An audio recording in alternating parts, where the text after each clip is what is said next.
भाजप अधिवेशनामध्ये अमित शहा यांनी शरद पवार यांच्यावर निशाणा साधलाय। शरद पवार हे भ्रष्टाचारांचे सरदार आहेत। शरद पवारांनी भ्रष्टाचाराला राजाश्रय दिलाय।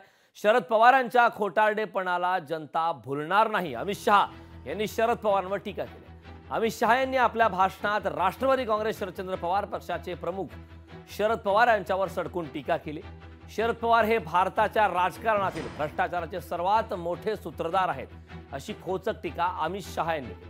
अमित शहा यांनी मराठा आरक्षणाच्या मुद्द्यावरूनही शरद पवार यांच्यावर निशाणा साधलाय। आम्ही 2014ला मराठ्यांना आरक्षण दिलं, सरकार कुणाचे आले आणि आरक्षण गेले, आता पुन्हा आम्ही सत्तेत आलो आहोत त्यामुळे आरक्षण दिलं, असं देखील अमित शहांनी म्हटलं। भ्रष्टाचार का सबसे बड़ा सरगना भारत की राजनीति में है तो शरद पवार है, इसमें मेरे मन में कोई कंफ्यूजन नहीं। आप क्या आरोप कर रहे हो हम पर? इस देश में कोई भी सरकार में भ्रष्टाचार को संस्थागत करने का काम, इंस्टीट्यूशनलाइज करने का काम अगर किसी ने किया तो शरद पवार आपने किया है। मैं डंके की चोट पर कह कर दे, हम पर आप भ्रष्टाचार का आरोप लगा रहे हो। और इस बार शरद पवार जी, मेरा ये बापट सभागृह में बैठा हुआ कार्यकर्ता ढंग से जान गया है, आपके झूठ नहीं चलेंगे, मैं बता कर जाता हूं। पवार साहब, आप कहते हो कि आपने विकास किया। ये महाराष्ट्र के सहकारी साकर कारखाने, महाराष्ट्र के किसानों का समृद्धि का राजमार्ग, 10 साल तक पवार साहब आप कृषि मंत्री सहकारिता मंत्री थे। 10 साल तक 10,000 करोड़ का इनकम टैक्स का प्रश्न आप सॉल्व नहीं कर पाए थे।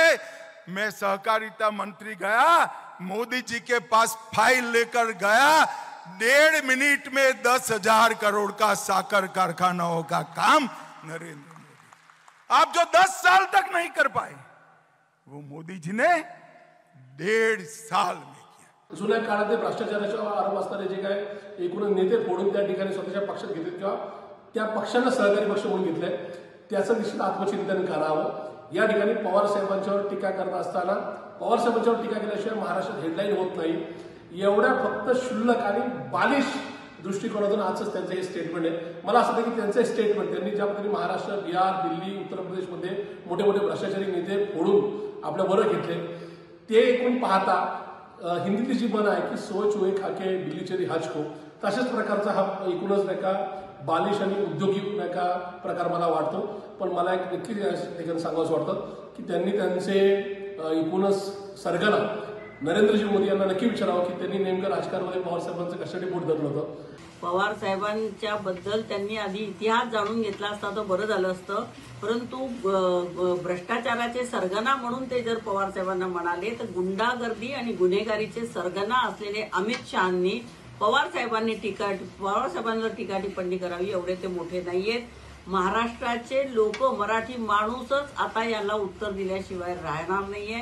कृषी क्षेत्र असो, सहकार क्षेत्र असो, युवा असो, महिला असो, पवार साहेबांनी शेतकऱ्यांसाठी जी कामं केली ती अमित शहांना माहिती नाहीयेत। मंडल आयोगाचा विरोध कोणी केला होता? तो भाजपने केला होता। आज 27% आरक्षण शरद पवारांमुळे महाराष्ट्रामध्ये मंडल आयोग लागू झाला होता। कुठल्याही आरक्षणाच्या विरोधात शरद पवार नसताना त्यांच्याविषयी अशा प्रकारे बोलणं अमित शहांना शोभणारं नाहीये। भारतीय जनता पक्षाचे पंतप्रधान मोदींपासून तर राज्यातला गल्लीतला नेता हा सुद्धा आता पवार साहेबांवरती टीका करतोय। याचा अर्थ पवार साहेब ही एक ताकद आहे, ती एक शक्ती आहे आणि ती शक्ती जोपर्यंत विरोधी पक्षामध्ये आहे तोपर्यंत विरोधी पक्ष मजबूत राहणार आहे, याची खात्री भारतीय जनता पक्षाला निश्चित आलेली आहे। त्यामुळे ही शक्ती जर का समोर तिथं नष्ट करायचं असेल तर पवार साहेबांवरती हल्ला केला पाहिजे, त्यांच्यावरती खोटे नाटे आरोप केले पाहिजेत। अमित शहा आज पुणे दौऱ्यावर आहेत, त्यांनी शरद पवार असतील किंवा उद्धव ठाकरे यांच्यावर अशी टीका केली।